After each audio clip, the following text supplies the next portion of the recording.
Good morning, Malacanang press corps and guest. Welcome sa regular press briefing ni Presidential Spokesperson Ernesto Abella. Good morning, sir. Morning, Rocky. Good morning. Today, to give us an update on the relief operations and programs ongoing in Marawi, we have Secretary Judy Tagiwalo. She's no stranger to us. She's already graced this briefing twice. Ladies and gentlemen of the Malacanang Press Corps, please welcome Secretary Judy Tagiwalo. Ma'am. Thank you, Secretary Ernie. Mayong buntag, good morning everyone.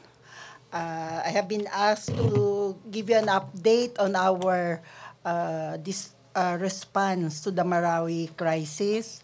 So DSWD chairs the response cluster of the National Disaster Risk Reduction and Management Council. The chair of the council is Secretary of National Defense Delphine Lorenzana. As the chair of the response cluster, DSWD is in charge of food and non-food items, as well as camp coordination and management. We work with the DOH, we work with the security cluster to ensure the safety of our internally displaced person. So far, we have, from May 26, that was the first day of response, 3 days after, we had 9,236 evacuees to Iligan. And then as of June 21, when we're talking 9,236 families, now it is 69,434 families. The initial relief amounted to 1,172,725.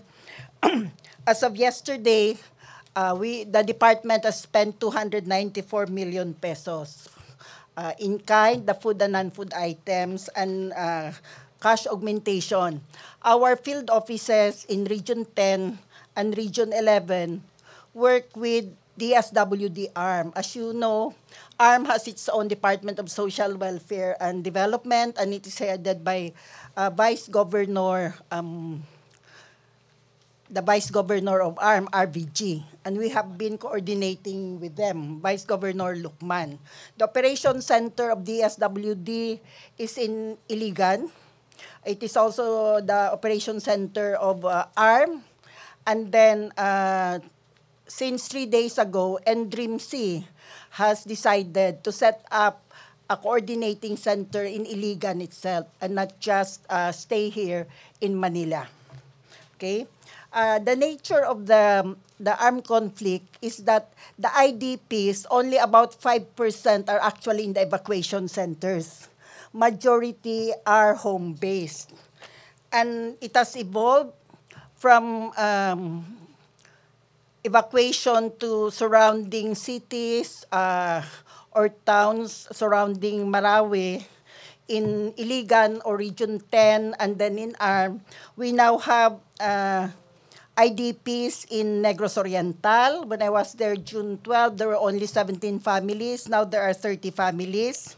We have also in Region 7, a total of 120 families. In Bohol, 17. In Cebu, 104. In Siquijor, 1. In Region 10, of course, we have Bukidnon. The majority are in Lanao del Norte, 19,000. And then Misamis Occidental and Misamis Oriental. We also have evacuees in Davao del Sur, in Region 11. In Region 12, we have evacuees in North Cotabato, Sarangani, South Cotabato, Sultan Kudarat, and Cotabato City. And in Caraga also, Agusan del Norte and Agusan del Sur.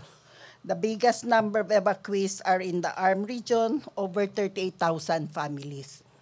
Okay, so you can access this data. Every day we update the data through our Disaster Response Operations Monitoring and Information Center, and it's online. No? So it's a daily updating from reports on the field. Okay, I think that's about it now. Questions, Malacanang press corps. Laila Salaveria. Microphone, I thank you. Good morning, Secretary. Ma'am, do we have arrangements for temporary shelters for the evacuees? Because according to the military, the clearing of Marawi might take some Yes, time. we're preparing for it. We are procuring now family-sized tents. Actually, have started the procurement 3 weeks ago in preparation for the return of our evacuees to Marawi City, and we hope to provide individual tents per families. This can be immediately used rather than the emergency shelter assistance, no? Where you have to wait for the validation, etc., before you can have it. So that's the plan. Although we have problems with procurement because the bidding has failed as of yesterday, but we're still fast tracking it. So we're prepared for that. We have also distributed 1,000 pesos in cash assistance, which started 4 days ago. This is upon the request of our representatives from ARM to provide assistance to our evacuees because it is Ramadan. And the family food packs, while halal, would not capture their needs because they need sweets, fruits, they need to break the fast. We have started the distribution of 1,000 pesos each. All of the families will be provided that. Another 4,000 pesos per family has been budgeted already. Once they're allowed to go back to Marawi to help them start anew. Also, we have prepared a Ramadan pack, to commemorate the end of the Ramadan. So it's a pack of fruit cocktails, pansit, because we have done this before. Actually, this is a new thing. In 2014, there was also a storm in Leyte during Christmas Eve, and the SWD provided them Christmas food pack. So this one now we have the Ramadan food pack. We are going to distribute it starting Monday, which is the end of Ramadan. Thank you. Thank you. Question, Rose Novenario. Good morning, ma'am. Yes. Ma'am, ano na po yung intervention po ng DSWD sa mga biktima po ng armed conflict po, katulad po ng stress debriefing po sa mga sundalo, sa mga evacuees? Ilan na po yung nakapag-avail po ng ating psychosocial intervention? Kung psychosocial, sa hatian sa response cluster, DOH yan, no? Department of Health ang may saklaw ng psychosocial. They have the psychiatrist, no? Although we have volunteers, no, and we are happy that we have volunteers from all sectors of society, no, including professionals. So we don't have the data. I think the data should come from the Department of Health.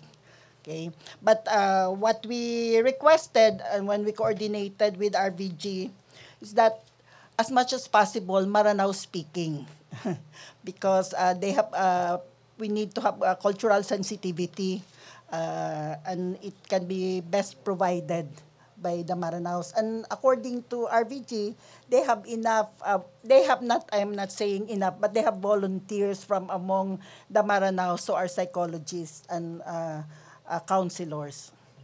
Thank you. From Ja Rosales, ma'am, question niya kung tutulong daw po ang DSWD sa mga families sa Marawi City, yung under 4Ps or Pantawid Pamilyang Pilipino? Oo naman, kahit hindi 4Ps, kasi nga disaster ito. So yun din ang nililinaw natin. Sa panahon ng disaster, miyembro ka ng 4Ps, kasama ka sa listahan o hindi, dahil biktima ka ng partikular na kalamidad na ito, tutulungan ka ng DSWD. Ngayon yung payout sa mga 4Ps, doon tayo nagkakaproblema. May payout tayo every 2 months yan para sa kanilang educational tsaka health assistance. Ang problema, dahil nga displaced sila, we have to look for them. Although, definitely, wala na yung condition. They're supposed to attend, may mga conditions yan, family development sessions, they have to make sure na check up yung mga anak nila. So, wala na yon, no? Moratorium yan. But the assistance is still there on top of what we are giving. I would like also to tell you that we have the Quick Response Fund. Kung nagtatanong may sapat ba tayo na pera, Yun naman ang malinaw. President Duterte, when we asked them, sir, anong instructions nyo? Ang sabi niya, tulungan nyo lahat. Tulungan yung nangangailangan. So, itatanong niya lang, may pera ba kayo? So, I'm glad to tell you that the DBM has downloaded 662,500,000 to the department as of June 6, no? So we have been able to purchase the needed family food packs as well as to augment our hygiene kits and non-food items. At tumutulong ho dito, aside from the volunteers who are in the field, marami yan, mga humanitarian groups, the Red Cross, the UN related. Meron tayo dito sa Maynila, Philippine Airlines and Cebu Pacific have both offered free transportation of our goods sa cargo nila to Iligan. San Miguel Foundation has offered toll-free passage of our cargo trucks going to Mindanao sa Star Tollway tsaka sa SLEX. Students from UP, Manila, Diliman, Visayas have put together yung kanilang relief goods and have asked us to help them bring this to the evacuation centers. No? Pati, and definitely yung mga local government units natin, hindi lamang sa Iligan. No, we met with the mayor of Iligan and we were happy that as a former PNP officer, kita niya yung need for security because they were so close to Maranao. At the same time, very welcoming yung city to assist our Maranao sisters and brothers. Ganon din sa Dumaguete. No? So generally, ang coordination ng mga national agencies, LGUs, PNP, AFP, tapos mga CSOs, and mga UN organizations, as well as other international CSOs, I think has been very good. Ian Cruz? Ma'am Judy, good morning po. May panawagan po ang Ranao Rescue Team. Ang direct quote nila, please don't make us beg for Ramadan cash assistance. Kasi parang marami daw po nahihirapan ng mga kapatid dating Muslim kasi pumipila sila, wala silang mga requirements. Baka pwede daw pong magkaroon ng one time or yung mabilisan na proseso po. Oo naman. Totoo naman kasi ang ating ang sabi ni Presidente, dapat maagap at mapagkalinga. So we're trying our best to do that within the parameters ng may mga controls tayo, no? I know how it is. Sa Surigao noon, talagang marami yung sa earthquake, we were distributing goods, but you have to ask them to sign up, etc. Tapos, ang dami talaga, we decided wala nang signing. No? Kasi nga, force majeure na. I think right now, may system naman. No? They have started it. I have received reports. Tapos na yung sa evacuation center sa Iligan. As of yesterday, they're moving ngayon para simultaneous yung home base. Problema talaga natin yung home base because we don't know where they are actually unless they come to the barangay captain and register. Ang iba pumupunta sa evacuation center natin. Remember, only 5%, no? ng over 69,000 families ang nasa evacuation center. So yun talaga ang problema natin sa distribution. But we are ready to give them. Ang DSWD talagang kinikilala yung dignidad. I don't think, kung meron kayong pinapalimos kayo, please report it to us. No? Also, you have to understand, our social workers have been in the field almost a month already. No, nag-augment tayo sa ibang sa central office, nagpadala tayo doon ng additional people. But many of them from Region 12, karamihan Maranao din, tapos Region 10, have been doing relief work, have been assisting our IDPs for the past month, since May 26 until today. Okay, Tuesday New? Secretary, mayroon din po kasing mga evacuee from the Pigkawayan incident yesterday. About 1,000 plus na raw po sila. May assistance na po ba tayong binibigay sa kanila? Nagko-coordinate tayo sa ating field office doon. I haven't received a report yet. Ang nakuha natin ay ang sa floods, we had floods sa Maguindanao na 17 towns. We also have a reports. Kung may report na manggagaling sa field, it will be put up sa ating Dromic. You can access it. But definitely, we're ready for it. So the whole DSWD is prepared to provide assistance not only sa Marawi, but sa iba pang mga incidents ng mga calamities. Meron dito, may sunog sa NCR, di ba? May mga maliliit na calamities, but the main focus right now is Marawi. But we're also preparing habagat period na, no? So, yun nga, that's why we're so happy na this is an all-government effort and the private sector, the CSOs, and other humanitarian agencies have been working with our government to provide assistance needed by our people. Henry Uri? Secretary, good morning. Ano po yung inyong tulong sa mga taga-Marawi na gusto namang pumunta sa iba-ibang lugar? Meron ba kayong binibigay like financial assistance para sa pamasahe, doon sa kanilang pagkain, or doon sa kanilang mga lilipatan? Sa ngayon wala ho tayong natatanggap na ganoon, pero tinatanggap sila pagdating sa lugar. Like ang iba sa Marawi, via Dapitan, tumawid ng Dumaguete. Pagdating ko sa Dumaguete, LGU tsaka PNP ang sumasalo.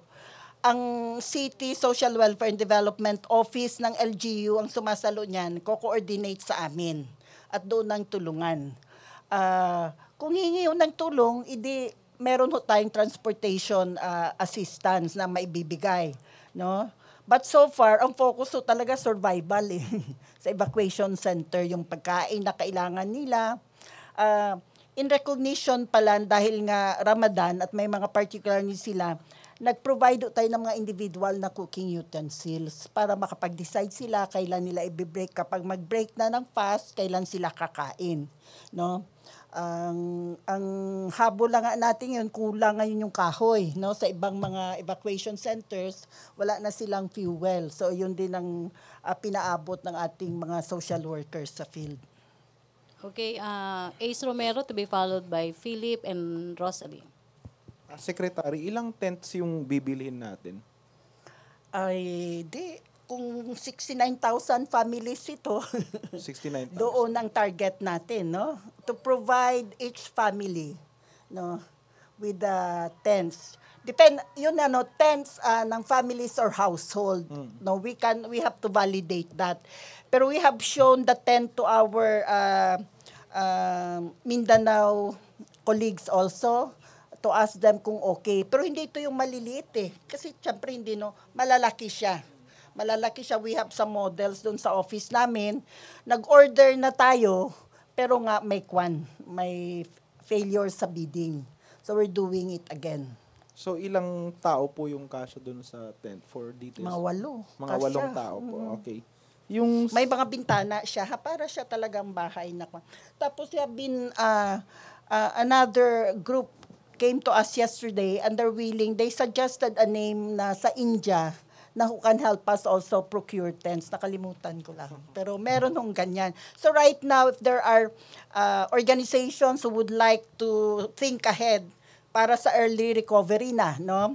Yung tents ang mahalaga sana na mapaghandaan natin habang ang physical construction of the city is ongoing, may place to stay sila. At least yung tents na matitirhan nila. Naghahanda ang DSWD, nagpo-procure tayo, pero kung may willing magbigay, ang hiningi natin yung malaki na tents, hindi yung maliliit.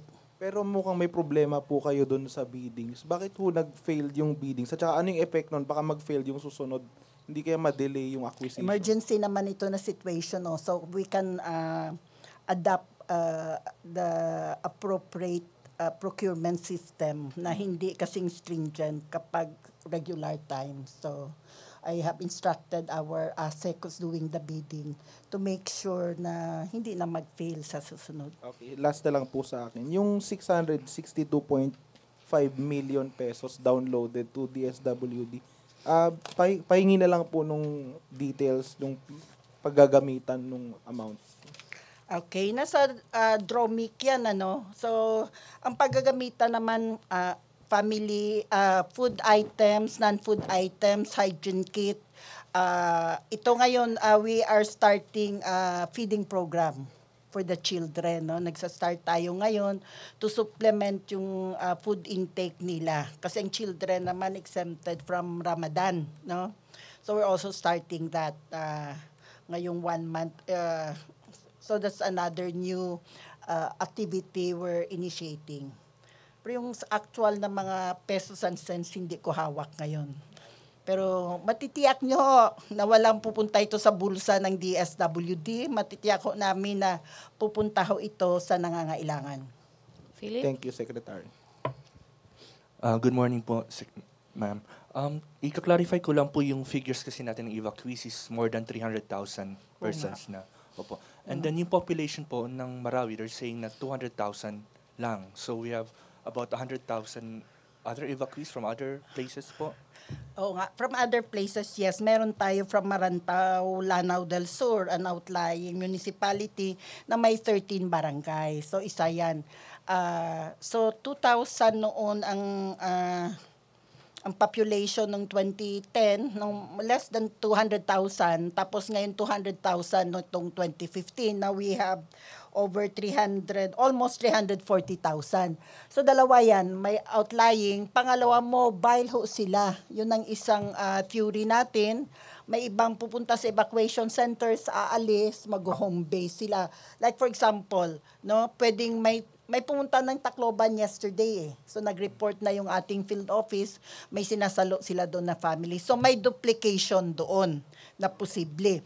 Meron bang nagtitake advantage nito para makakuha ng family food packs? Posible. Pero talagang sa sitwasyon na ganito, ano ba naman yung 6 na kilong bigas, tsaka 4 na... So sa amin, hindi problema.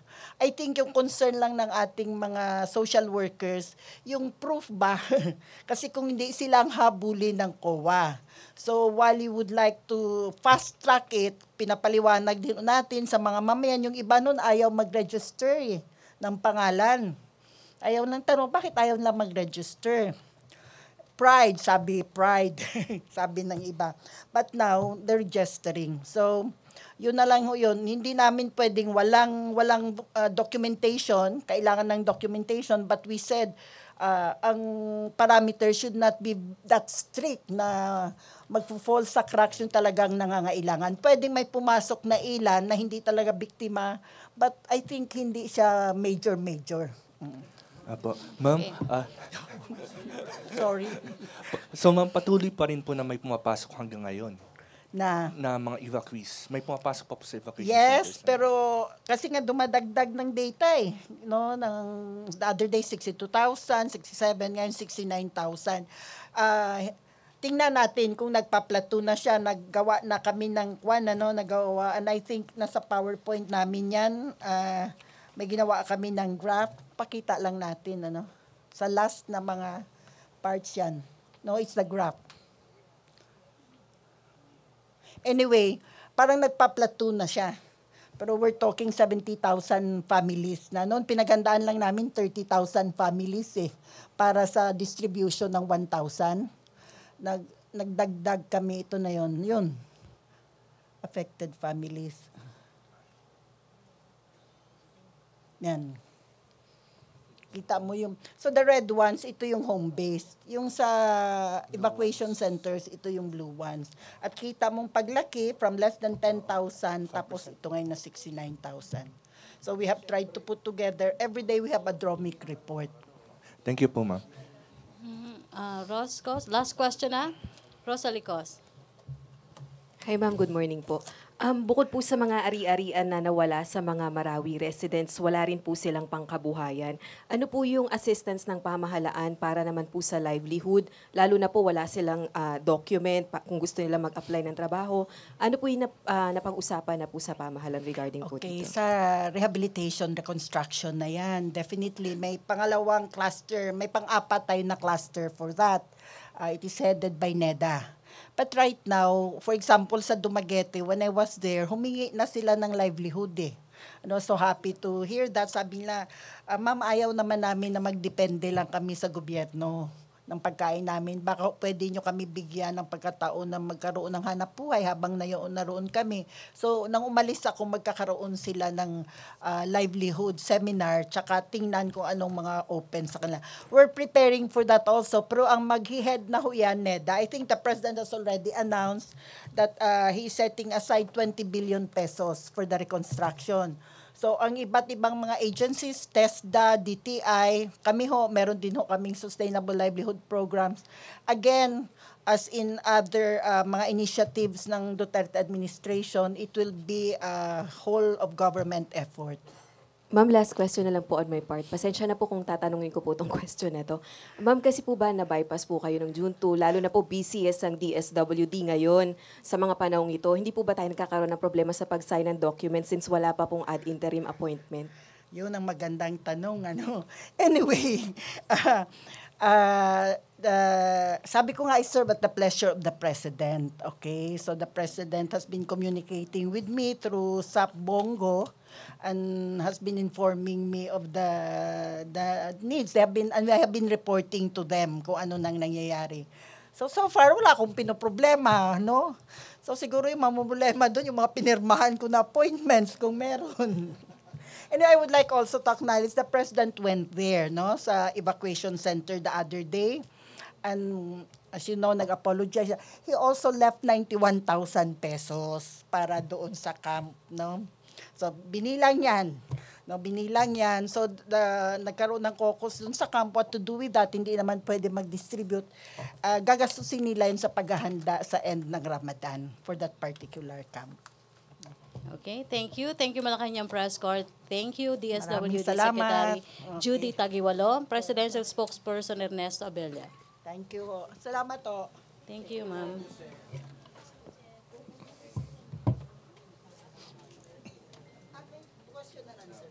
Okay na. Tapos na. Okay. Joint Task Force Marawi updates on the rebellion in Marawi as of 6 p.m., 21 June 2017. Civilians, it's as is, civilians killed by terrorists, 26. Civilians rescued by government troops, 1,658 from 1,645, or an increase of 8. Terrorists killed 276 from 268. 206 from 268, that's about plus 8, yes. And government casualties, 67 from 66, or an increase of 1. Significant developments. Monitored increasing willful and intentional arson activities of the rebels in various areas of the city. Constraints and limitations. The continued use of snipers, IEDs, and RPGs from remaining vantage points still remain a challenge. Add to this the use of combustible materials and other incendiary devices. Also, terrorist use of non-combatant civilians as shields and situating themselves in mosques. Excuse me. Updates on donations. Deposited to date, 508,500 from 224,000 the other day. For the evacuees from Marawi City, Marawi IDP, account number 0000552107136, deposited to date 187,500 from 21,000. Is the video ready? We have a short video about especially addressing the fact that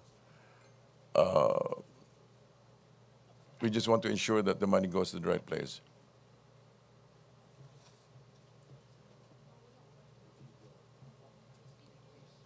Walang audio.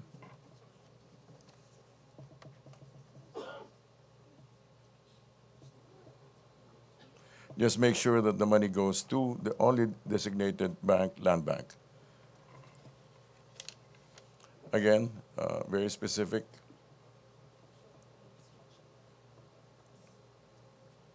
For the families of soldiers killed in action, there's a specific amount account for that. That's 000552107,128. And for the Maranao evacuees, that's it for Marawi IDP, 55210. So much for that. All right, thank you. To other matters. Philippines-China to sign grant deal for 2 Metro Manila Bridge projects. The Department of Public Works and Highways, together with the Embassy of China in the Philippines, signed yesterday, June 21, the minutes of discussion covering a full financial grant for the design and construction of 2 bridges, Binondo Intramuros and Estrella Pantelon bridges in Manila and Makati Mandaluyong. According to the initial project design, the Binondo Intramuros Bridge will have 4 lanes and a total length of 807 meters. Similarly, the Estrella Pantelon Bridge will be a 4-lane bridge. Further, the DAR awards land titles to Cordillera farmers and turns over 137.4 million infra projects. The Department of Agrarian Reform has distributed on June 15, 2017, certificates of land ownership covering more than 700 hectares of agricultural lands situated in the provinces of Apayao, Benguet, and Ifugao to 1,163 agrarian reform beneficiaries, or ARBs. In addition, 3 farm-to-market roads and 5 communal irrigation projects amounting to 137.4 million has been turned over, which would improve the performance of agricultural production in the areas. We're open to a few questions. Question, update muna sa Marawi. Marawi. Wala. Other issue, Ian Cruz.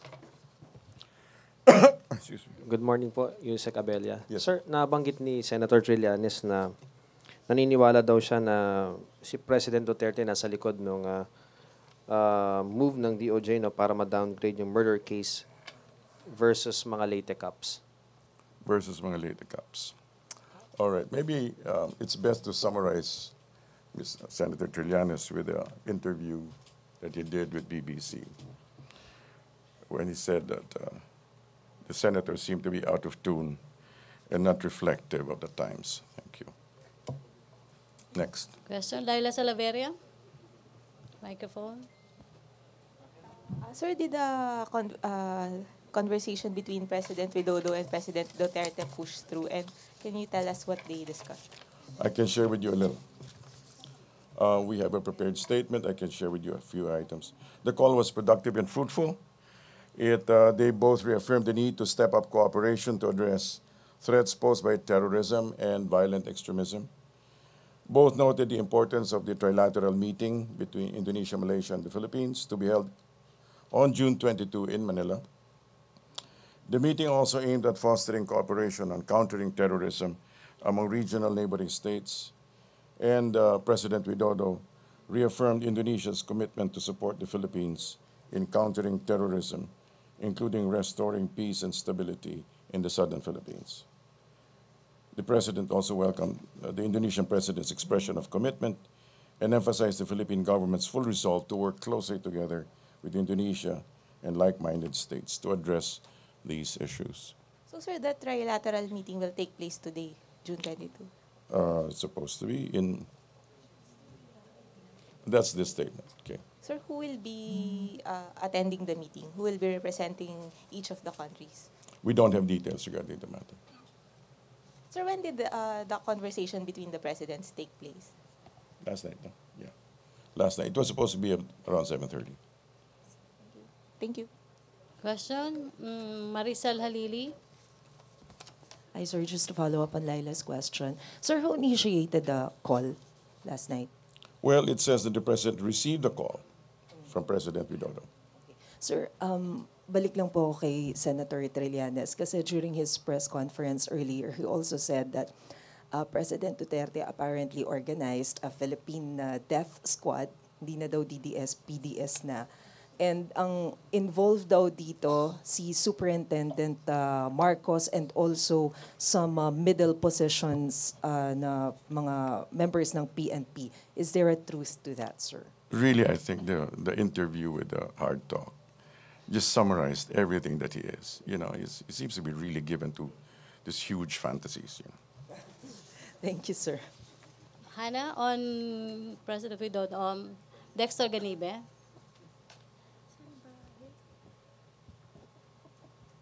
Hi, Sec. Good Yes. morning. Sec, next Friday marks the first year of President Duterte Yes. in office. Any message from the palace or it's masyado pang maaga? Or Patungkol sa alin? yung sa unang taon niya, sir. First anniversary. year niya. end. You know, it actually feels like 3 years already, right? Considering the amount of work done, considering the challenges and all the matters that have been addressed.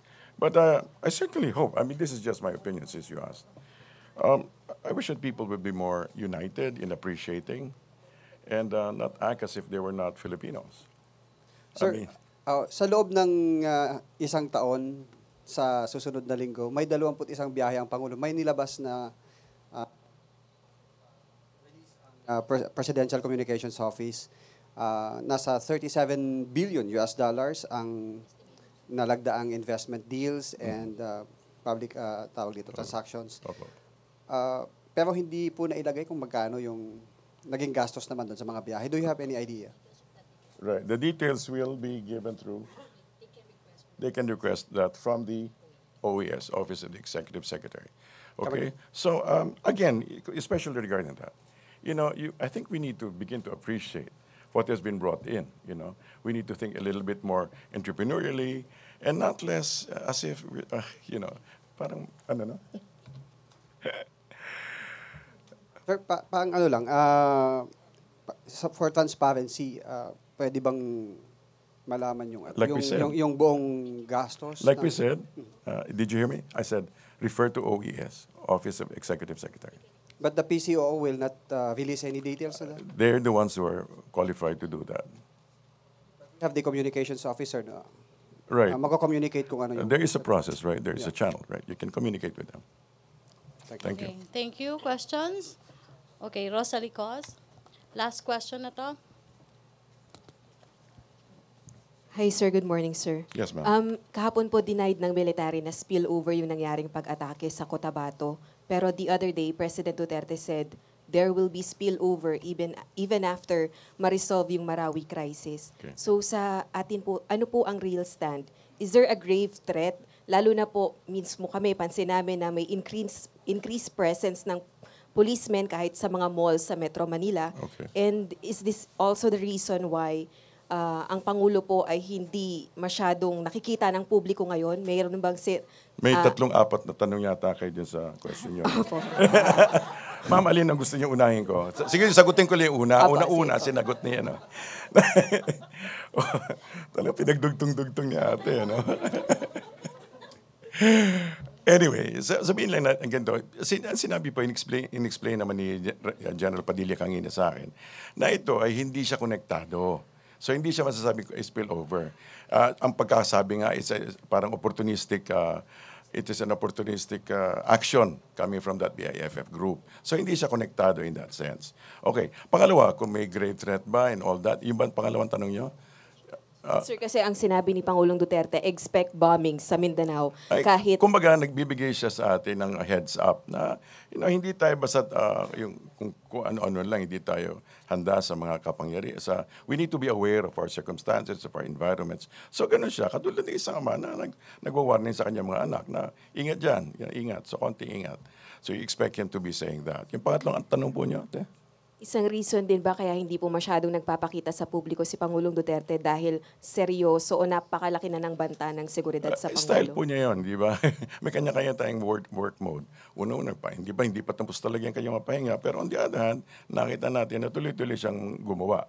So, iba-ibang workload lang. May ibang tao, they play PlayStation, whatever. But our people are some people are just busier. Okay, thank you. Oh, by the way, some questions that were asked. Okay. Bangon Marawi signing, there was no update from the Office of the Executive Secretary. Somebody asked that. Joko Widodo telephone we just did. Okay. Yes. Where to get the 20 billion Marawi fund? DBM, Sec Joke gave said that the first 10 billion would come from PAGCOR. We assume that the next 10 billion may also come from the same source. Just an assumption. All right. Corruption complaint against the 3 USEC of the ILG. CABSEC did not receive any document. They should be addressed to the Ombudsman, so we defer to the Ombudsman, okay, regarding that matter. Rappler's FOI request about Russia and China was denied. It was not denied. It was simply referred to the proper office. On the Court of Appeals ruling versus the Rufinos, Prietos, in Maylong, we respect the ruling of the court. Likewise, we wish that you have a great day ahead of you. Goodbye. Okay. Thank you, Presidential Spokesperson Ernesto Abella. Thank you, Malacanang Press Corps. Back to our main studio sa Radyo ng Bayan, NPTV.